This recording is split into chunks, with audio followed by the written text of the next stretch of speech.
ou de profissionais, identifique esses profissionais e imponha a esses profissionais uma série de obrigações para que eles conheçam os seus clientes, para que eles identifiquem e comuniquem operações suspeitas. Esse tipo de política de colaboração compulsória é importante não só pela eficácia que ela traz no conhecimento e no combate ao crime organizado, mas ela também, de maneira direta, ela contribui para a consolidação de uma cultura ética corporativa, ou seja, na medida em que eu, poder público, determino a esses setores sensíveis que eles adotem políticas de compliance, que eles efetivamente conheçam os seus clientes, façam esse tipo de comportamento que o Gustavo disse aqui, eu, de alguma forma, faço com que eles introjetem uma política e uma cultura ética que parece fundamental. Então, tem um reflexo aqui bastante importante. Bom, esse cenário internacional, essa política de combate à criminalidade organizada, através da identificação da lavagem de dinheiro e através dessa colaboração compulsória, foi introjetada pelo Brasil. Então, o Brasil hoje é um player internacional,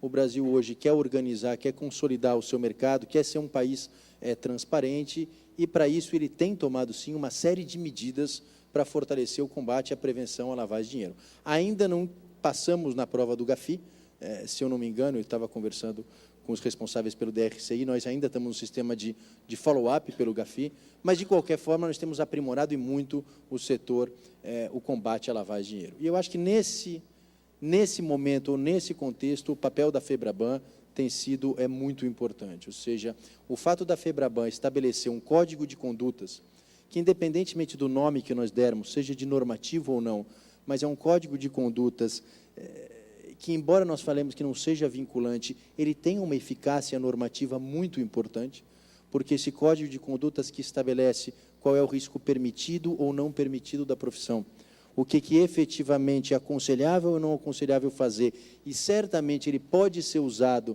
pelo Poder Judiciário, muitas vezes para determinar a responsabilidade, inclusive penal, de um profissional, porque aqui eu tenho estabelecido o dever de cuidado. Esse código certamente vai ser importante, num caso concreto, para definir, por exemplo, o que é dolo eventual e o que é culpa consciente. Então, me parece que esse código de conduta, muito mais do que um mero aconselhamento, uma mera orientação, ele tem uma função normativo-judicial, sim, porque ele pode ser utilizado como uma norma técnica, e a gente sabe que norma técnica é um elemento fundamental para definir risco objetivo, para definir imputação objetiva e para definir dolo, inclusive, eventual. Portanto, me parece que esse normativo é um normativo, ou esse código de conduta, ele tem uma importância crucial para estabelecer uma nova regulamentação do setor.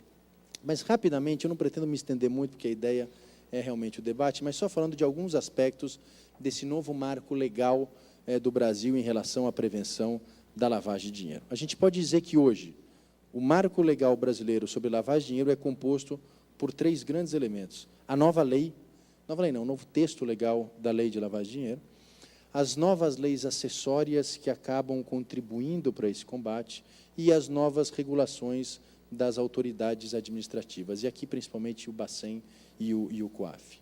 Da nova lei, eu destacaria aqui 3 pontos para rapidamente discutir. Em primeiro lugar, o novo rol de crimes antecedentes, em segundo lugar, a questão do dolo eventual, e, em terceiro lugar, a questão dos setores sensíveis.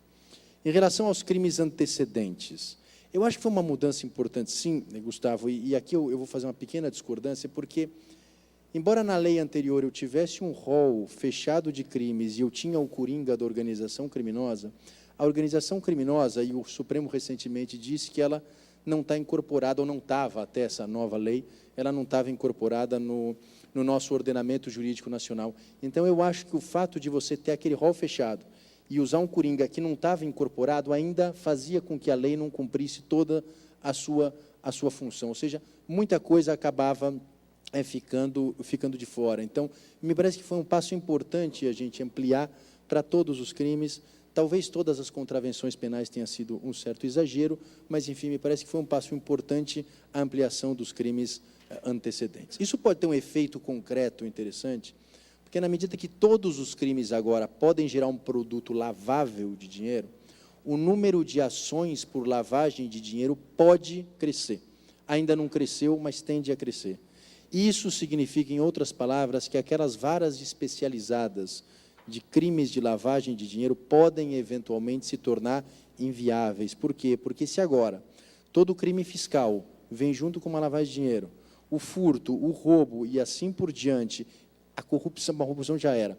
O furto, o roubo, o crime fiscal podem vir com uma lavagem de dinheiro, vai subir o número de crimes de lavagem de dinheiro, e isso talvez inviabilize essas varas especializadas e nós tenhamos uma mudança estrutural no sistema judicial. Isso ainda não se mostrou na prática, mas pode acontecer. Mas mais importante do que isso, e aqui eu vou usar o gancho, é o crime fiscal virar um crime antecedente. Isso é importante por diversas questões. Em primeiro lugar, para aqueles que atuam nos setores sensíveis, seja para aquele agente financeiro, aquele gerente de banco, aquele diretor financeiro de uma instituição, é evidente que quando o crime fiscal passa a ser um crime antecedente, o meu dever de cuidado, o meu conceito de operação suspeita, ele se amplia significativamente. Ou seja, é aquele exemplo que o Gustavo deu, que nós conhecemos bem, do sujeito que apresenta 2 balanços da empresa dele, um que é o formal e o outro que é o verdadeiro, para fazer uma operação de crédito, era algo que era absolutamente não preocupante numa legislação anterior, onde o crime fiscal não era um crime antecedente.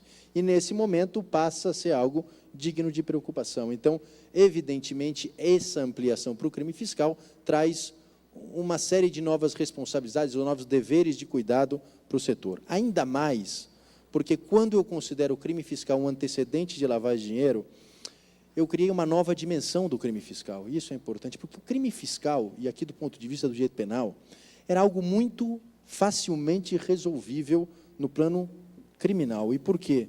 Porque, bem ou mal, você tinha toda uma regulação que dizia que, se você parcelasse ou pagasse aquele tributo, estava extinta a punibilidade. E, extinta a punibilidade, eu não preciso mais me preocupar, eu, na seara criminal.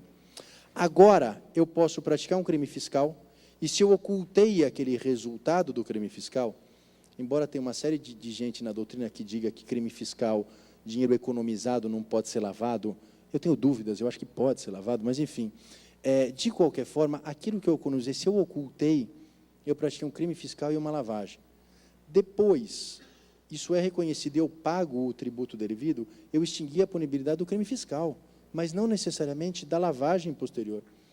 Por quê? Porque o fato, o crime fiscal antecedente continua sendo típico, antijurídico e culpável. Portanto, o fato dele ter a punibilidade extinta não afeta a lavagem de dinheiro posterior. Então, eu posso, apesar de pagar, continuar sendo processado por lavagem de dinheiro. Isso é uma questão que vai, certamente, ser objeto de grandes debates e grandes reflexões judiciais.